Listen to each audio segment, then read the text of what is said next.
금요일의 과학터치 시청자 여러분 반갑습니다. 저는 진행을 맡은 부산과학기술협의회 강사 장은진입니다. 오늘 또 여러분의 과학 호기심은 채우고 궁금증은 해결해 드리기 위해 부산 금요일의 과학터치가 함께합니다.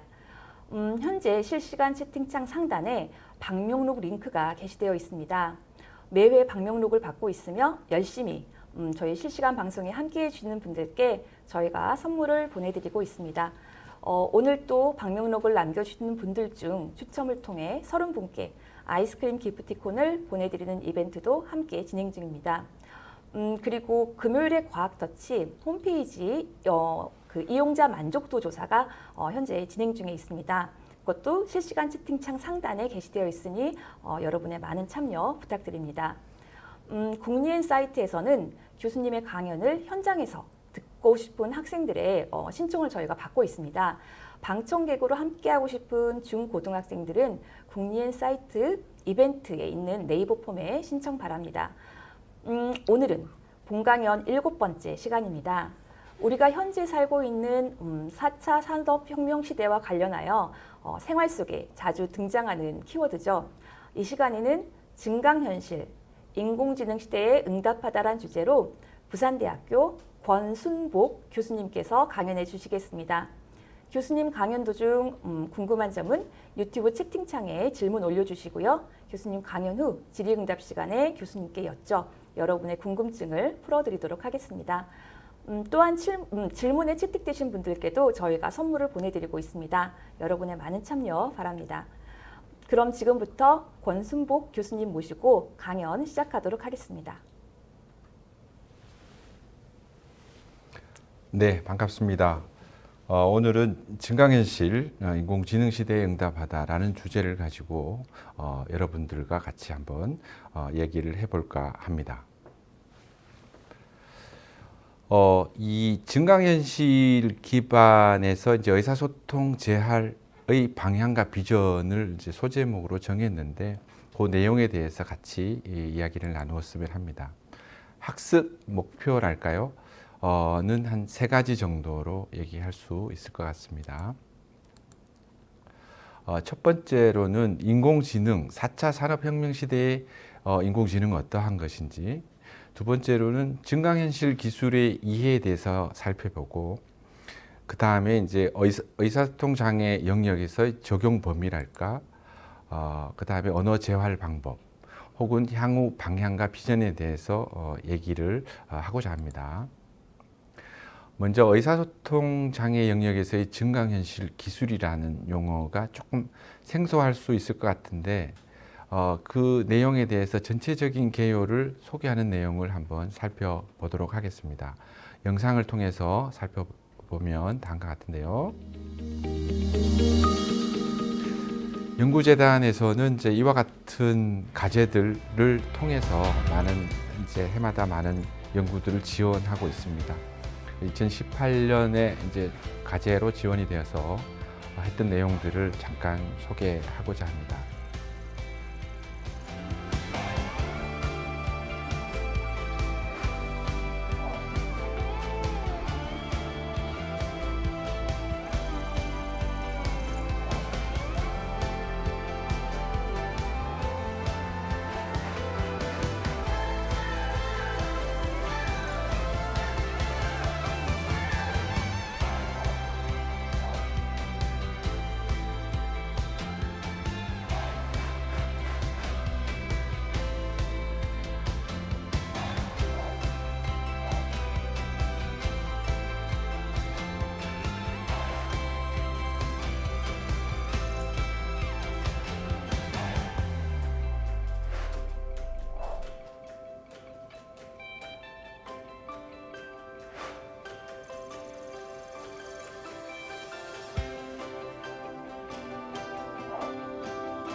방금 소개된 것처럼 전체적인 개요를 설명을 했는데 인공지능에 대해서 잠깐 설명을 드리겠습니다. 인공지능이라는 것은 이제 아무래도 이제 최근에 많이 주변에서 많이 듣고 했던 그런 내용일 텐데요.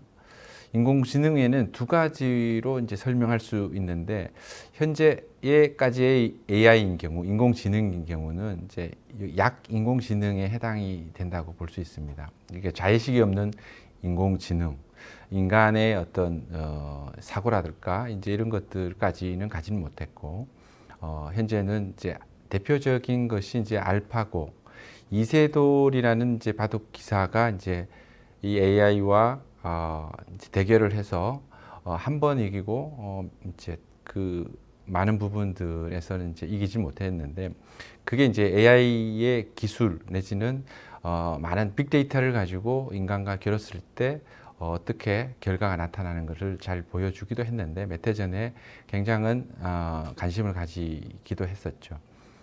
그리고 왓슨에서 나온 IBM 이제 이 의료 진단에 대한 것들 이것이 이제 AI를 통해서 이루어지는 거라고 볼 수 있을 것 같습니다. 우리 주변에는 이제 그 AI 기술이 도입된 것들이 많이 있는데 그 중에서 음성 도미 이제 이 카카오미니라든지 누구라든지 시리 뭐 이런 여러 가지 기술들이 있는데 이런 기술들이 현재 우리 이 바로 옆에 와 있는 거라고 볼 수 있죠. 몇 해 전에 나왔던 광고 영상을 보면 그 음성 도우미의 역할을 볼 수 있습니다. 그 내용을 한번 잠깐 보도록 하겠습니다. 무릎이 시큰하게 비가 올란가. 내일까지 날씨가 화창해요. 내 80년 촉을 무시하고. 아따 고돌이네. 기인이 오실란가? 오늘 운세는 몸조심하는 게 좋겠어요. 내 흥을 다 깨불고. 재밌는 얘기 좀 해봐라. 발이 두 개 달린 소는 이발소랍니다. 날 싫게 만드는 너. 잠깐 보시는 내용처럼 이제 이 음성 인식을 통해서 우리 이 독거노인으로 계시는 할머니 할아버지들이 혼자서 뭔가를 지내기가 어려운 그런 어려운 점이 있는데 음성 인식이라는 기술, AI 기술을 접목을 해서 이와 같은 것들을 해결할 수 있는 어떤 그런 서비스를 제공을 하고 있죠. 그 내용에 대해서 잠깐 봤는데요. 근데도 밉지가 않다. 우리가 4차 산업혁명이라는 용어가 최근에는 뭐 일상적으로 사용하는 얘기지만 그 얘기는 나오기 시작한 거는 2016년 다보스 포럼에서 나왔던 얘기입니다. 클라우스 슈밥이라는 분이 이제 다보스 포럼 의장이신데 이분이 이제 스위스에서 포럼에서 이제 이 4차 산업혁명에 대한 얘기를 하고 그것이 우리 사회에서 많이 나오고 유행하게 된 그런 용어이기도 합니다. 1차 산업혁명은 이제 기계화 혁명의 시대를 우리가 1차 산업이라고 얘기를 하고 2차 산업혁명은 대량 생산의 혁명을 얘기를 합니다. 이제 3차 산업은 지식 정보의 혁명이라고 얘기할 수 있고 현재의 4차 산업혁명은 지능 정보 기술이 서로 공유되고 이것을 어떻게 빅데이터라든지 사물 인터넷, 클라우드 뭐 이와 같은 것들을 활용을 해서 얼마나 잘 활용할 수 있는가를 얘기하고 있습니다. 쉽게 얘기해서 4차 산업혁명의 시대를 초연결의 시대 이렇게 얘기를 하는데요. 4차 산업혁명이라는 말이 하도가 되기 시작한 거는 여러 학자들이 세계적인 전문가들이 많은 긍정적인 얘기와 비관적인 얘기도 했었는데 우리는 이제 긍정적으로 얘기한 클라우스 슈바 의장의 얘기를 잠깐 보면 초연결 초지능의 4차 산업혁명은 이제 벌써 시작되었다라고 얘기를 하죠. 그 속도와 범위와 강도는 고려했을 때 과거 인류가 겪었던 그 속도보다는 아주 빠르게 진행되고 있다는 것을 얘기하고 있습니다. 그래서 이 4차 산업혁명에 도래해 있는 지금 여러분들은 여러 가지 시기를 통해서 많이 나와 있는 것들을 볼 수 있는데, 쉽게 얘기하면은 인공지능을 활용을 해서 우리가 얼마나 편리한 생활, 우리 사회에서 인간이 불편에 겪었던 내용들을 얼마나 잘 활용할 수 있는가를 이제 볼 수 있는데요. 이게 이제 우리 주변에서 가장 쉽게 다가오는 게 당근마켓이라고 할 수 있죠. 이 당근마켓은 이제 2015년 이제 출시를 했어요. 그 플랫폼을 만들어서 우리 많은 사람들이 여러분들도 사용하고 있겠지만 그게 이제 만들어지고 난 다음에 한 3년이 지나서 한 100만 정도가 활용을 하고, 한 2년 지나서 1000만 정도, 한 달에 1000만 정도의 인구가 이 당근 마켓을 활용해서 우리 생활에 편리성을 가져오게 하죠. 이게 이제 인공지능을 이제 우리 생활에서 어떻게 맞춰가느냐를 이제 나타내는 이제 대표적인 어떤 플랫폼이라고 볼 수 있는데요. 그러면 4차 산업혁명은 어떤 것을 말하는지를 한번 살펴볼까요? 이제 오프라인이라는 현실과 그 온라인이라는 가상 세계를 인간에게 얼마나 편리성을 줄 수 있는 방법으로 해서 얼마나 잘 사용할 수 있고 편리하게 만드는가를 보여주는 겁니다. 그래서 O2O의 혁명, 오프라인과 온라인을 어떻게 가져갈 것인가를 이제 보여주고 있는 거라고 볼 수 있습니다. 다시 말해서 4차 혁명은 인간을 위한 현실과 가상의 융합으로 사회의 문제, 인간의 어떤 편리성을 해결하고 문제를 해결하는 그런 과정이라고 볼 수 있겠습니다. 그러면 4차 산업혁명 도대체 뭘까라고 이제 질문할 수 있을 텐데, 4차 산업혁명에는 한 12가지의 기술을 요약할 수 있을 것 같아요.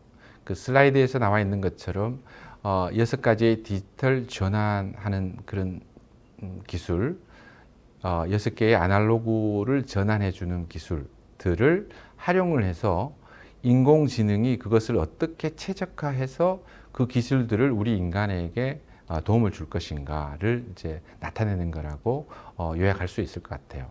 그 중에서 오늘 주제는 증강현실에 대한 얘기를 하려고 하는데요. 가상현실이 여기 한 꼭지에 해당이 될 수 있습니다. 이 내용에 대해서 우리가 한번 살펴보도록 하겠습니다. 4차 산업혁명은 현실과 가상이 인간을 중심으로 융합하는 그런 과정이다. 뭐 이렇게 한 번 더 정리할 수 있을 것 같습니다.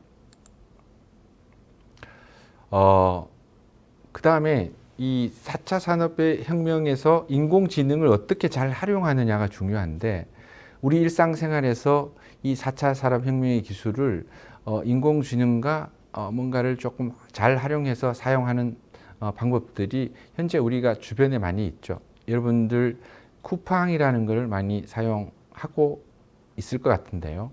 쿠팡의 플랫폼은 우리 사람들이 가장 많이 사용하는 것, 가장 많이 필요로 하는 것을 인공지능을 통해서 많은 부분들을 가까운 곳에 물류센터에 그것들을 이제 모아놓고, 만약에 오늘 오후에 주문을 하죠.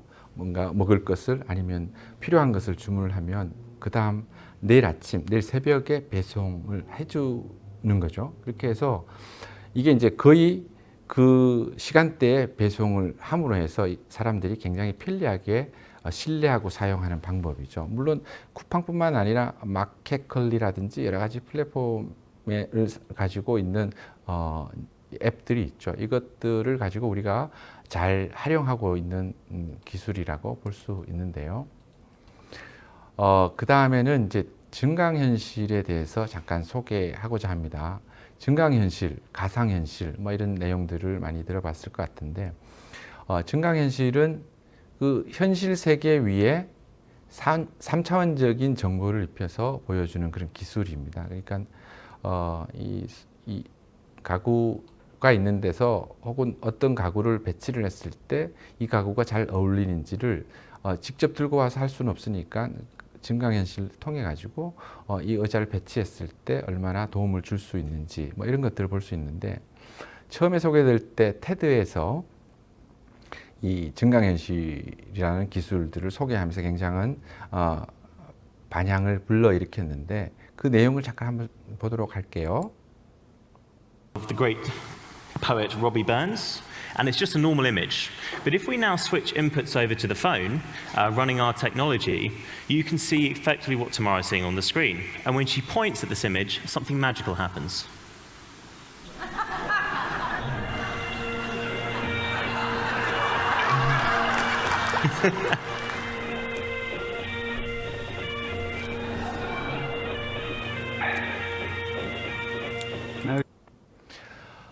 처음에 이 기술들이 나와서 이제 강연을 하면서 여러 가지 어떤 것들을 보여줌으로 해서 굉장히 관심을 끌고, 현재 우리 사회에서는 주변에 많이 와 있죠. 핸드폰에서도, 스마트폰에서도 여러분들이 이 증강현실을 활용할 수 있는데요.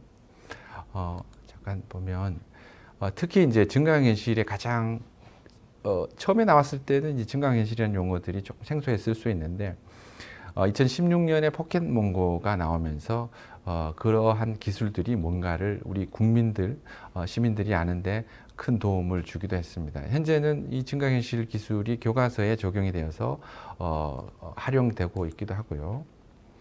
그 다음에 이제 가상현실이라고 하는데, 가상현실은 현실 세계를 차단해서 완벽한 디지털 환경으로 구축해서 가상의 세계를 보여주는 거라고 볼 수 있습니다. 그 내용을 보면 여러분들이 이제 스페인에 가서 가우디 건축물을 직접 가서 볼 수도 있지만, 가상적으로 이렇게 활용을 해서 성당을 볼 수 있는 어떤 그런 기술들을 말합니다.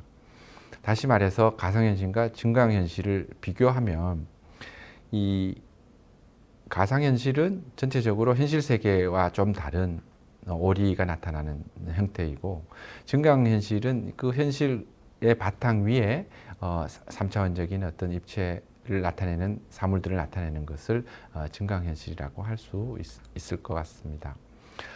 그래서 이 증강현실과 가상현실의 어떤 좀 더 발전된 기술을 우리가 혼합현실이라고 합니다. 요즘은 그냥 혼합현실이라고도 많이 사용을 하죠.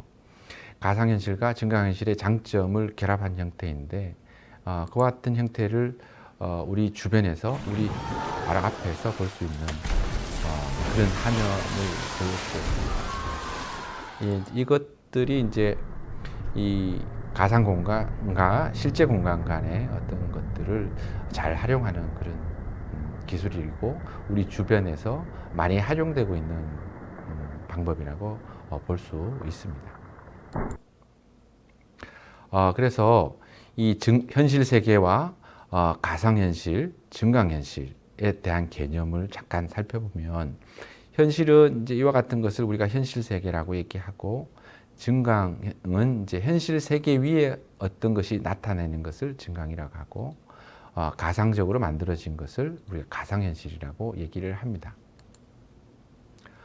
한번 볼까요? 우리 그 증강현실이 우리 어디에 있는지, 우리 스마트폰 어디에 있는지, 혹은 이루어지고 있는 방법들이 이제 많은 광고에서도 나타나죠. 이런 기술들은 가장 먼저 나타나는 것이 우리 광고에서 이러한 기술들이 여러 가지가 나타나는데, 이전에 나왔던 내용을 잠깐 살펴보면은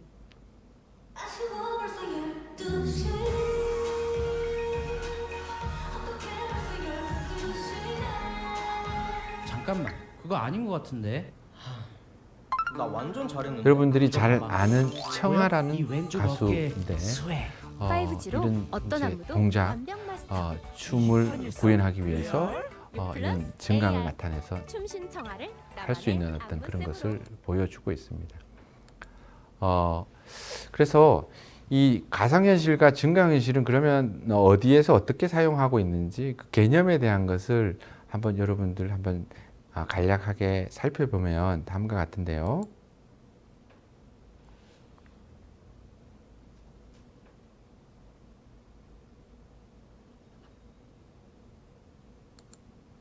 거나 가구를 구입하는 일들도 증강현실 기술로 더욱 간단하게 해결할 수 있죠. 특히 증강현실 기술은 훈련 분야에서 주목하고 있는데요.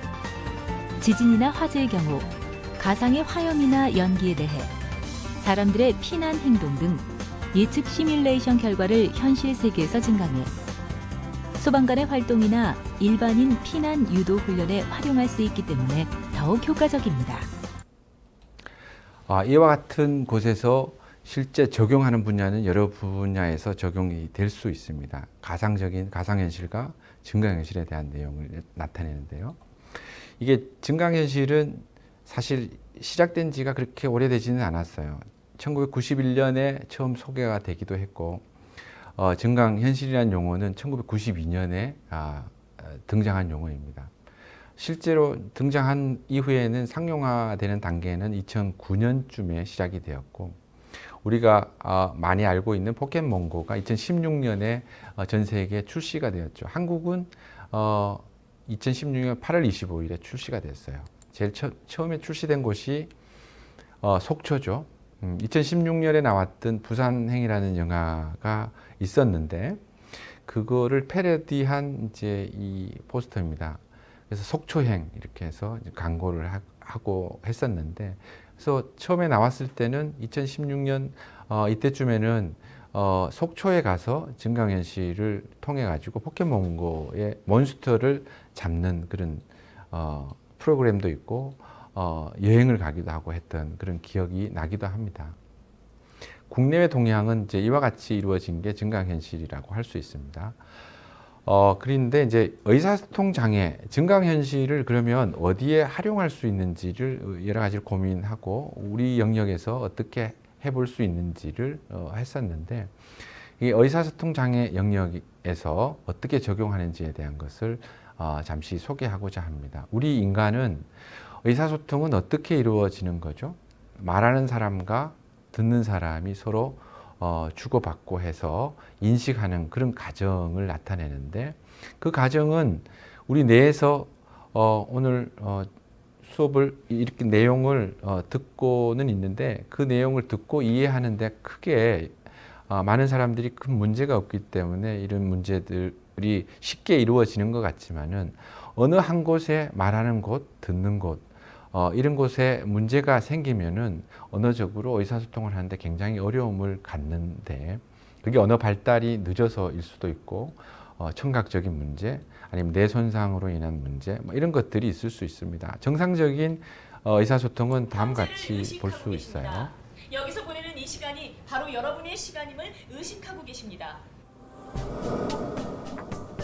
어떤 말이 발화되기 위해서는 먼저 뇌에서 그 말에 대한 정보를 전달한다. 뇌의 측두엽에서 말을 구상하면 하전두엽은 신체 기관의 움직임을 계획하고 명령한다.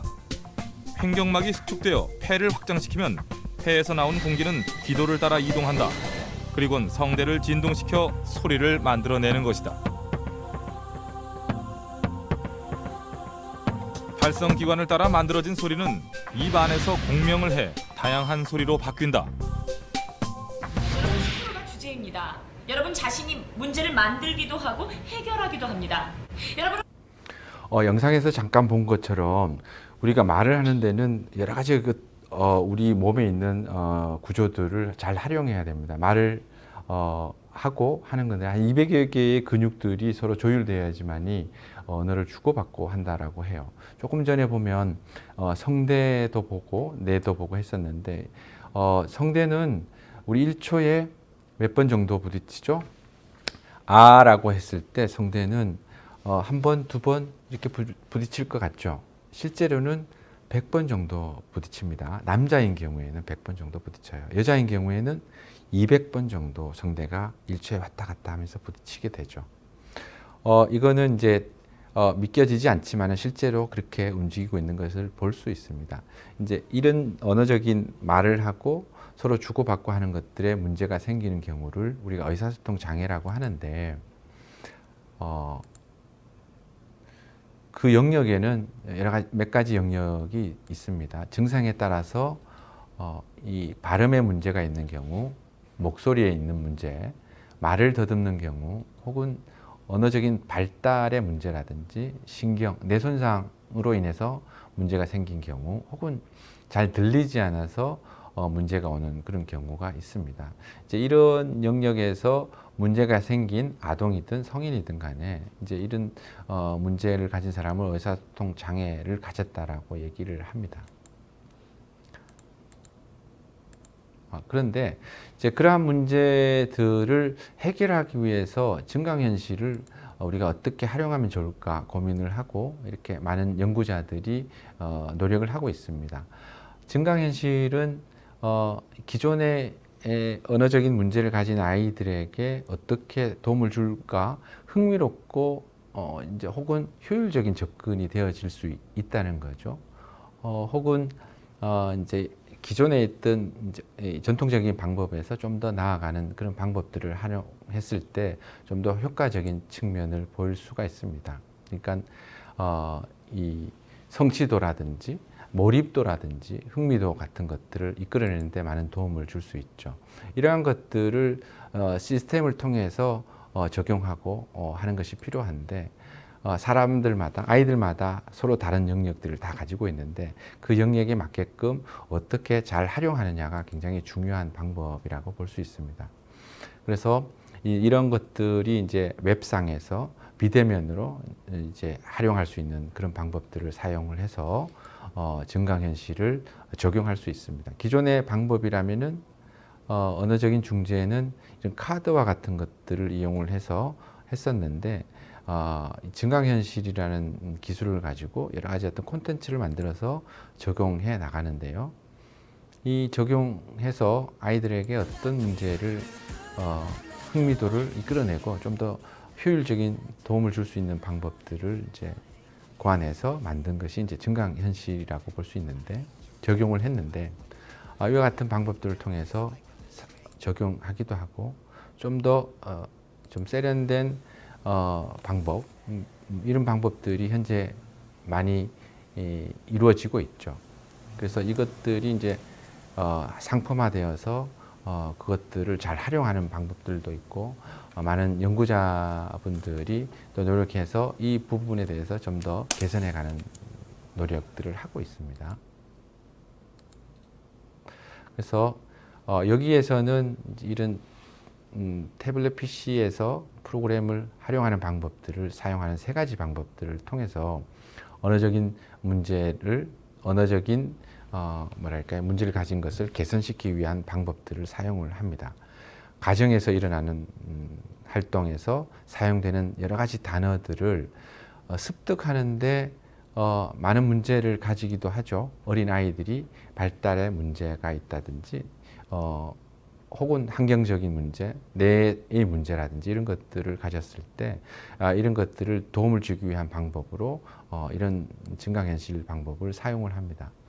그래서 이 증강현실은 이와 같은 형태를 이루어서 현재 이 태블릿 PC나 PC를 가지고 활용할 수 있는데 여기 있는 카메라로 이 마커를 인식해서 이 아이가 어떻게 이루어지는지를 어떻게 단어들이 만들어지고 하는 것들을 보여줍니다. 그것을 학습할 수 있는 그런 방법들을 구현하는 방법입니다. 실제 현장에서 아이의 언어를 지도하는 경우 마커를 카드를 통해서 인식시켜서 증강현실이 일어나는 어떤 그런 것들을 가져가고 있습니다.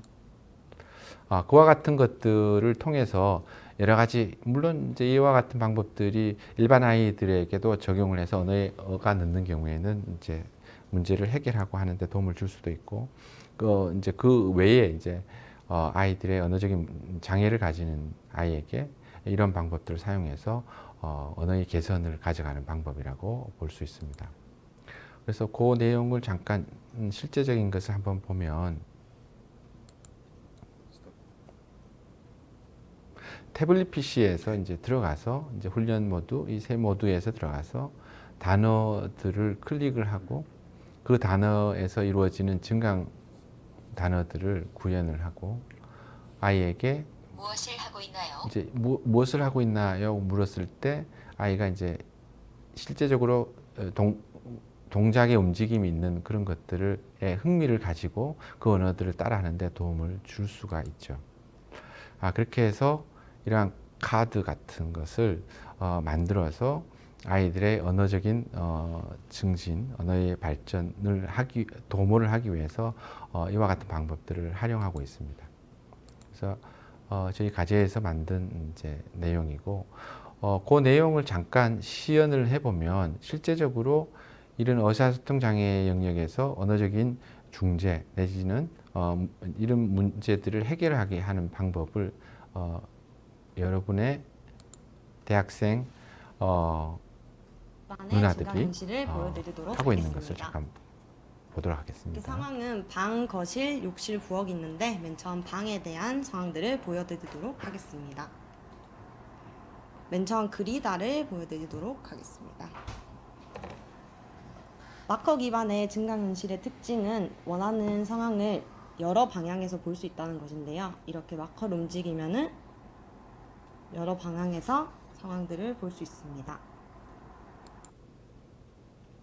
실제적으로 크기를 좀 크게 하기도 하고 가깝게 하기도 하고 이제 이런 방법들을 사용을 해서 실제적인 도움을 주기인데 흥미도라든지 몰입도를 높이는 데 도움을 줄 수 있습니다. 그런 것들을 적용을 해서 활용되는 것들을 우리가 이제 어떻게 이 시스템을 활용할 것인가, 이런 방법들을 우리가 조금 고민해보고 했었는데요. 첫 번째로 이 의사소통 장애 유형에 맞는 그 언어적인 문제를 가지는 아이들에게 그 시스템을 어떻게 개발해서 도움을 줄 수 있는지에 대한 고민들을 통해서 문제를 해결하고, 혹은 증강현실이란 콘텐츠를 여러 가지들을 다양하게 개발을 해서 그 문제들을 해결할 수 있는 방법들을 모색하고, 거기서 나타나는 여러 가지 시스템의 문제점이나 이런 것들을 좀 더 보완한 이후에 그것을 좀 더 언어 중재가 현장에서 보다 흥미롭고 실질적인 접근이 될 수 있는 어떤 그런 방법들이 이루어질 수 있게끔 노력하는 그런 것들이 필요할 것 같습니다. 그래서 이 4차 산업혁명 시대에 실제적으로 이러한 인공지능, 증강현실, 여러 가지 과학적인 기술들을 어떻게 적용해야 될지에 대한 것들을 잠시 정리를 하면, 이런 이제 증강현실의 어떤 여러 가지 어떤 데이터들, 이제 많은 데이터들을 모아서 서버에 구축을 하고, 그 서버에서 구축된 데이터들을 플랫폼을 구축해서 이제 아이들의 언어적인 문제가 어디에 문제가 있는지 이런 것들을 인공지능이라는 어떤 것을 통해서 그러한 문제들을 해결할 수 있게끔 데이터를 구축하는 그런 시스템이라고 볼 수 있습니다. 그래서 이 의사소통 장애의 평가라든지 중재를 위해서 사용하고 있는 데이터 기반의 시스템을 구축한 내용이라고 볼 수 있습니다. 그래서 이 증강현실을 인공지능 시대에 어떻게 활용하는가를 이제 우리가 앞으로의 방향이나 비전을 보면 다양한 중재 방법, 콘텐츠 개발의 중요성이 필요하다는 거죠. 아직까지는 이게 이제 시작된 지 그렇게 많지 않고 기술들은 많이 발전했는데 그 문제들을 좀 더 효율적으로 우리가 주변에 접해 있는 어떤 그런 영역에서 여러분들이 나중에 어떤 영역에서 공부를 하게 되고 하게 됐을 때 그 영역에 인공지능 4차 산업혁명의 기술들을 얼마나 잘 활용해서 적용하느냐가 아주 미래에서는 아주 큰 할로라고 할 수 있습니다. 두 번째로는 이런 여러 가지 개발된 프로그램을 실제적으로 인간에게 도움을 줄 수 있는 방법은 어떻게 적용할 것인가에 대한 고민들이 필요할 것 같고, 의사소통 장애 유형에서는 여러 가지 영역에 그 맞춤형 이런 중재, 재활 시스템을 개발하는 것이 필요할 것 같습니다. 마지막으로 향후 의사소통 장애를 가지는 아이들, 사람들에게 평가하고 중재할 때 이걸 좀 더 비대면 시스템으로 해서 플랫폼을 만드는 것 자체가 굉장히 큰 앞으로 해야 될 그런 일이라고 생각합니다. 아까 좀 전에 얘기한 것처럼 오프라인과 온라인을 통해서 실제 현재의 세상과 가상의 세계를 많은 데이터, 빅데이터를 만들어서 발생하는 것을 어떻게 우리 인간에게 예측하고 맞춤형으로 제공할 수 있는지에 대한 고민, 이런 것들이 여러분들이 나중에 전공을 하고 공부를 해서 그러한 것들을 좀 더 잘 활용할 수 있는 그런 방법에서는 아주 미래에 아주 큰 넓은 영역이라고 얘기할 수 있을 것 같습니다. 그래서 그 내용에 대한 내용은 다음과 같이 정리할 수 있을 것 같습니다.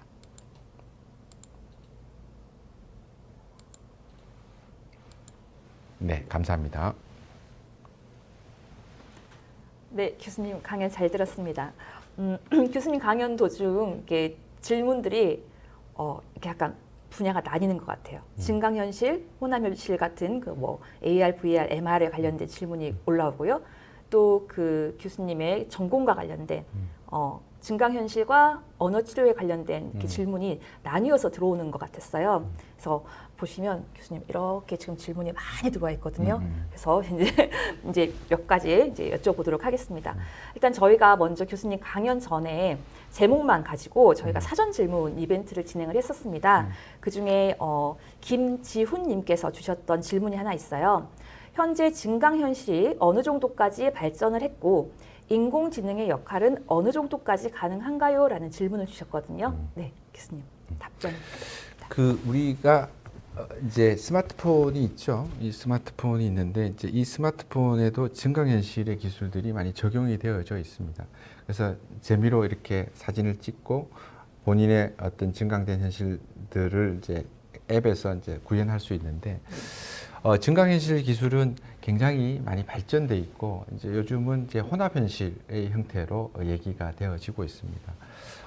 그래서 이런 것들을 기술은 좋은데 이걸 어떻게 잘 활용하느냐가 굉장히 중요한데 그러한 내용들을 우리가 좀 더 고민해 보면 이 기술은 앞에서 이제 내용에서 나왔지만은 이 언어적인 문제를 가지는 아이들에게 혹은 이런 소방 훈련이라든지 혹은 교육에서 사용한다든지 이제 이런 것들을 잘 활용할 수 있는데 이게 궁극적으로 기술이 뛰어나지만 실제적으로는 이게 활용도가 낮아지는 경우도 있죠. 네. 포켓몬고 같은 경우에는 처음에는 굉장히 이제 흥미가 많았잖아요. 네, 맞습니다. 지금은 또 조금은 뭐랄까요? 그게 이제 흥미도가 굉장히 낮아졌는데 이제 네. 그거를 어떻게 잘 활용하느냐 이런 것들이 중요한 것 같습니다. 네, 맞습니다. 그런 것 같습니다. 네, 이제 질문 중에 다다맘님께서 질문 주셨습니다.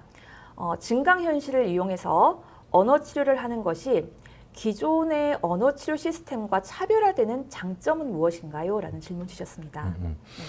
이제 기존에 해오던 이제 전통적인 방법은 어린아이에게 이제 언어적인 문제를 개선하기 위해서 그림 카드 내지는 장난감 뭐 이런 것들을 가지고 아이들의 언어를 이제 증진시키기 위해서 도움을 주곤 했죠. 네. 근데 아이들이 이제 몇 번 하다 보면 재미가 없잖아요. 흥미가 없잖아요. 그러면은 관심도가 떨어지고 하기 싫어하죠. 이제 그런 문제들을 또 이제 또 개선하기, 흥미도를 어떻게 좀 좋게 하고, 혹은 이 아이의 특성상 컴퓨터를 요즘 아이들은 굉장히 좋아하죠. 말은 혹시 조금 늦어도 조금 잘 못해도 컴퓨터에서의 어떤 게임이라든지 작동 방법이라든지 이런 것들은 굉장히 잘하죠. 그러니까 아이의 특성들을 잘 맞춰가지고 이러한 기술들을 물론 앞으로 더 많은 부분들이 발전되고 해야겠지만은 이런 것들을 활용하면 굉장히 어린 아이들에게 혹은 뇌를 다친 신경 언어 장애 얘기했나요? 뇌졸중 후에 언어적인 문제를 가진 사람들, 뭐 이런 사람들에게 도움을 주는데 흥미도와 효율적인 방법에서 많은 개선을 보이는 역할을 한다고 볼 수 있습니다. 아, 네. 그러면은 그 증강현실이 그렇게 언어 치료에 이렇게 많이 보조적 도구로 사용되는데 혹시 그럼 가상현실도 그렇게 사용한 예시가 있는지 아이디 오왕님께서 질문 주셨습니다. 네. 그러니까 이제 저희가 과제를 하면서 연구 방향을 어디로 해야 될지를 처음에 이제 고민을 하기도 했었는데 증강현실, 가상현실. 그러니까 이제 찾아보니까 이제 조사를 해보니까 가상현실은 이제 글라스를 써야 되는 거죠. 그렇게 쓰고 이것을 뭔가를 물론 현실적인 것들이 나타나긴 하는데 이게 어지럽다라는 그런 문제점이 발생을 하고 또 아이들은 쉽게 얘기해서 이걸 착용하고 이걸 벗으려고 하는 그런 습성이 있죠. 내지는 착용을 오래 못하는 거죠. 이제 그런 것들은 또 효율적인 측면 내지는 실효적인 측면에서 봤을 때는 가상현실은 한계점이 그 측면에서 언어적인 중재 측면에서는 좀 어려움이 있고 그거보다는 좀 더 나은 장점을 가진 증강현실을 가지고 어떻게 도움을 줄 수 있는지 물론 이게 컴퓨터로 이제 처음에는 구현을 해서 시스템을 만들다가 아이들이 특성상 모니터를 보고 가만히 있는 아이들이 아닐 수 있으니까 이제 장애 영역 내지는 언어적인 문제를 가지는 양상이 다 다양하기 때문에 거기에 맞춰서 이제 뭔가 들고 다니면서 할 수 있는 거, 쉽게 착용할 수 있는 거, 쉽게 놓아서 할 수 있는 거. 이제 이렇게 해서 태블릿 PC로 그 다음에 넘어가서 이제 지금 현재는 태블릿 PC에서 구현할 수 있게끔 하고 있습니다. 네, 그거와 관련된 질문을 그 최힐링 여행 TV님께서 실은 주셨습니다. 그 가상현실과 증강현실의 문제점은 무엇인가요? 아마 교수님 가상현실 같은 경우는 아까 말씀하셨던 어지럼증 또는 고글을 계속 쓰고 있어야 되는 그럼 혹시 증강현실에 대한 문제점도 좀 있을 수 있을까요? 문제점이라기보다는 이제 뭐든지 이제 장점과 단점이 있기 마련인데 증강현실을 만드는데 이제 굉장히 많은 비용이 들어요. 일단은 기존에 되어 있는 거를 뭐 장난감을 이렇게 가져와서 이렇게 하기보다는 이제 그 단어 하나를 만드는데 우리가 상상하기 조금 힘든 금액이 들어갑니다. 그냥 그래서 그 캐릭터를 하나 만드는데 또 굉장히 많은 돈이 들어가요. 이제 그래서 그 하나 만들어서 이걸 해 나가려면은 그냥 한 달, 두 달이 아니고 몇 년의 단위, 긴 시간을 요하는 그런 문제점이 있죠. 그래서 비용이라든지 그걸 또 만들어서 또 적용해 하는 데는 또 시간이 많이 걸리고 이제 그런 측면들을 적용하는데 어려운 점이 좀 있죠. 네, 답변이 되셨을 것 같습니다. 그리고 아까 그 뇌 손상이 되는 거에 대해서 궁금하신 분이 한 분 계셨어요. 아까 한번 질문 주셨는데 다다맘님 또 질문 주셨는데 제가 알기로는 뇌세포는 한 번 손상이 되면 재생이 안 된다고 알고 있는데 한 번 손상된 뇌의 언어 영역이 증강현실에서 개선된다니 놀랍습니다. 어느 정도 효과가 있는지 개인차는 있겠지만 궁금합니다. 라고 질문 주셨습니다. 뇌 가소성이라고 하죠. 우리가 이제 뇌졸중으로 인해서 뇌가 막히거나 터져서 이제 언어적인 영역에서 문제가 생겼다면 그게 이제 처음에는 굉장히 큰 타격을 줬기 때문에 이제 언어를 하지 못하는데 물론 자연적인 회복도 있죠. 그렇지만 우리 뇌가 손상당해서 잘 하지 못했던 언어들이 시간이 지나고 자연적인 회복과 더불어 이런 여러 가지 활동, 운동도 물론 도움이 되죠. 그건 이제 물리치료 이렇게 얘기하나요? 그다음에 이제 소근육 운동에 해당되는 작업치료 뭐 이런 것들 내지는 여러 가지 방법들을 동원해서 약물 치료도 있겠지만 이러한 활동들을 뇌를 자꾸 자극하고 그런 뇌들을 활성화시켜주는 그 역할을 하죠. 그러면은 뇌 손상된 부위는 회복되지 않는데 모든 뇌가 손상된 건 아니고 그 주변 뇌에서 이제 도움을 주게끔 만들죠. 우리 뇌는. 또 그 뇌 반대편에 만약에 왼쪽 뇌에 언어적인 문제가 생겼다면 오른쪽의 뇌를 같이 덩달아서 활동들을 하면 그것들이 재생하는 데 굉장히 도움을 줄 수 있습니다. 그걸 이제 뇌 가소성이라고 하죠. 그런 측면에서 우리가 회복이 안 될 것 같았는데 어느 순간 많이 좋아진 그런 경우들 볼 수가 있죠. 이제 그런 것들이 꼭 증강현실뿐만 아니라 여러 가지 어떤 운동적인 측면, 활용하는 측면들이 같이 가미되었을 때는 그러한 부분들이 능력들을 보상을 해서 회복되는데 아주 중요한 역할을 한다고 볼 수 있습니다. 네. 그렇군요. 처음 알았습니다. 네, 이번에 프리다이버님 질문 주셨습니다. 증강현실에서 언어 치료를 할 때 표준말이나 사투리, 부드러운 목소리 등 다양한 언어 습관도 가능한 프로그램이 있는지요? 궁금해하십니다. 네. 그러면은 이제 그 아나운서가 되기 위해서 이제 그 프로그램이 있으면은 네. 그거 사서 아나운서로 변할 수 있게끔 만드는 그런 거는 없고요. 네. 노력을 해야겠죠. 모든 게 이제 첫 술에 배부른 게 없는 것처럼 언어를 바꾸고 이제 언어의 문제를 증진시키는 거의 방법이고, 만약에 사투리를 이렇게 바꾸려면은 표준어로 바꾸려면은 내가 노력하려는 의지가 있어야겠죠. 네. 물론 이제 이게 남자와 여자는 차이가 있을 텐데 제일 좋은 방법은 그 표준어를 사용하는 곳에 가서 의지가 있는 여자인 경우 여학생이 그 언어에서 빨리 살아남기 위해서 표준어를 구사해야 되는 동기가 부여된다면 남학생보다는 여학생이 빨리 바꿀 가능성이 굉장히 높은 거죠. 통계적으로 본다면.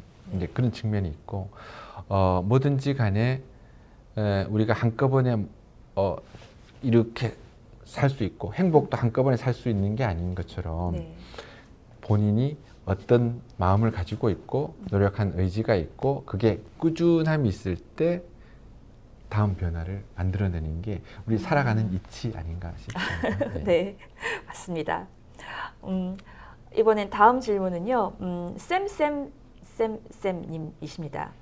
네, 증강현실로 언어 치료를 할 수 있는 시대가 올 것 같은데 그러면 기존의 언어 치료사나 재활 치료사들은 어떤 업무를 하는 건가요? 라고 질문 주셨습니다.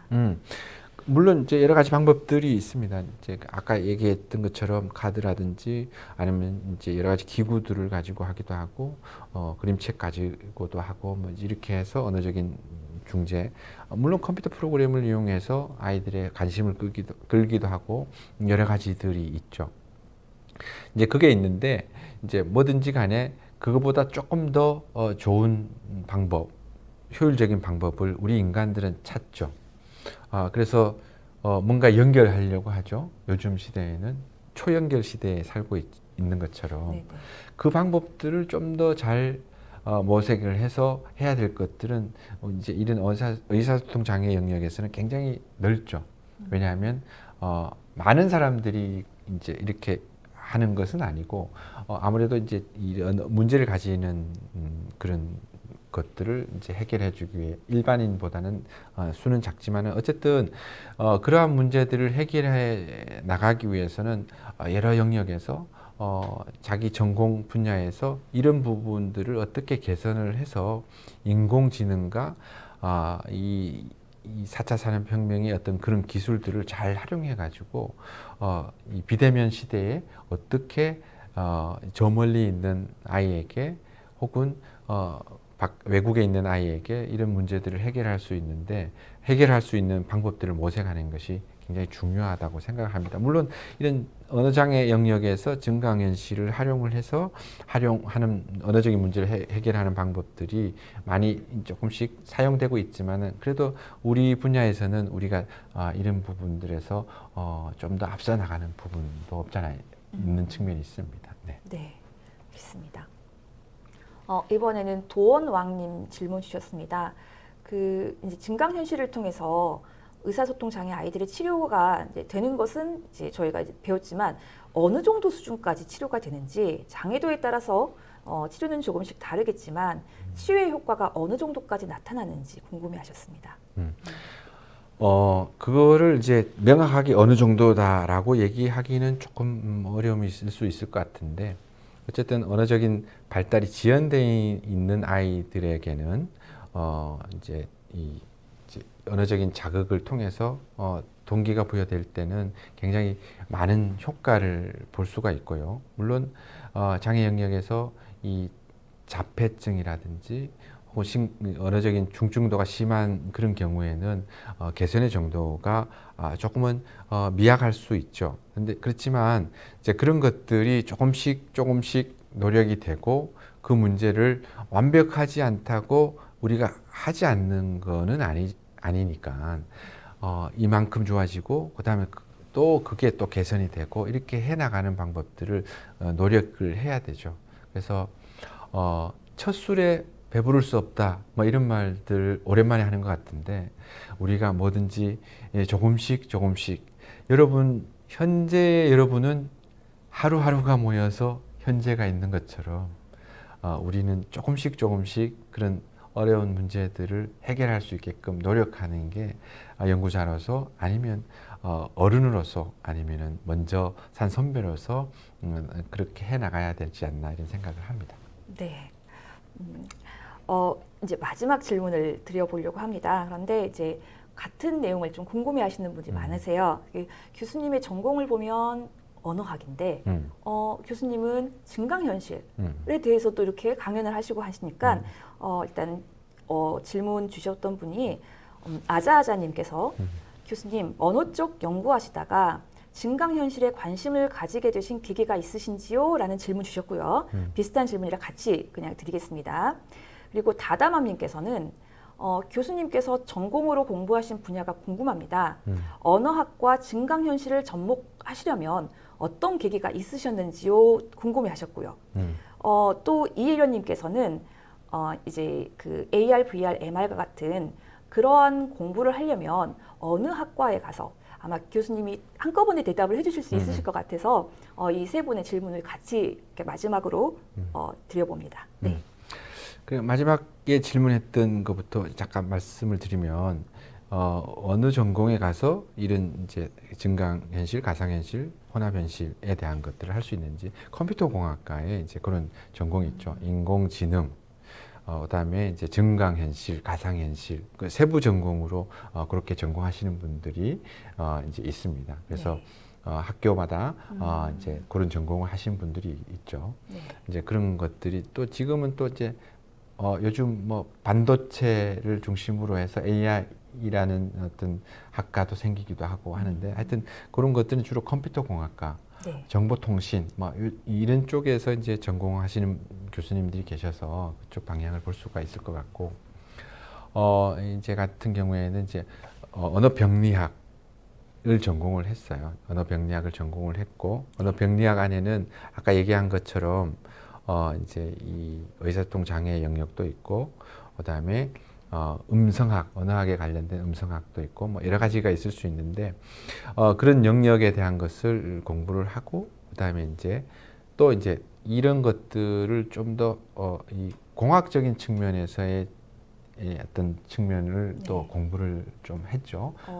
그래서 그것들을 뭔가 연결해서 어떻게 활용할 수 있는지 이제 이론적인 측면도 있고 그다음에 임상 내지는 적용 측면에서 있을 수 있는데 그것들을 요즘 시대에는 하나를 가지고는 이렇게 가기가 좀 어려울 수도 있죠. 물론 이제 그렇지 않을 수도 있지만 그렇지만 우리가 이제 적어도 이제 2개 정도를 잘 접목할 수 있는 인재를 만들어가는 것도 중요한 것 같아요. 그래서 내가 한 전공의 하나를 바탕으로 해서 이것을 실제적으로 다른 것들과 어떻게 연결해 가지고 새로운 시너지 효과를 발휘할 수 있는지 이제 이런 것들이 여러분들이 직업을 선택할 때도 해당이 될 수 있을 것 같아요. 나는 이것만 하면 될 거야. 이제 우리 미래의 사회는 그거보다는 좀 더 폭넓은 지식 내지는 전공 이런 것들이 필요하지 않나 생각을 합니다. 네. 오늘 강연을 혹시 함께 하셨던 그 청소년, 중고등학교 학생들이 있다면 조금 더 넓은 마인드를 가지게 되지 않았을까 그런 생각을 해봅니다. 오늘 정말 많은 분들께서 질문 저희 올려주셨는데요. 질문 당첨자 방송 드리겠습니다. 안내드리겠습니다. 김지훈님, 다다맘님, 우왕님, 최힐링여행TV님, 프리다이버님, 쌤쌤쌤쌤님, 도원왕님, 아자아자님, 이애련님 당첨 축하드리고요. 아래 안내되는 이메일로 연락처 보내주시면 저희가 기프티콘 보내드리도록 하겠습니다. 저희 여기서 이제 끝 인사드립니다. 오늘 유익한 강연 해주신 권순복 교수님께 정말 감사드리고요. 지금까지 시청해주신 유튜브 시청자 여러분께도 진심으로 감사드립니다. 저희 다음 8회차 강연은요, 2주 후에 있습니다. 7월 8일 오후 저녁이죠. 6시 30분에 다시 찾아뵙도록 하겠습니다. 감사합니다. 편안한 밤 되십시오.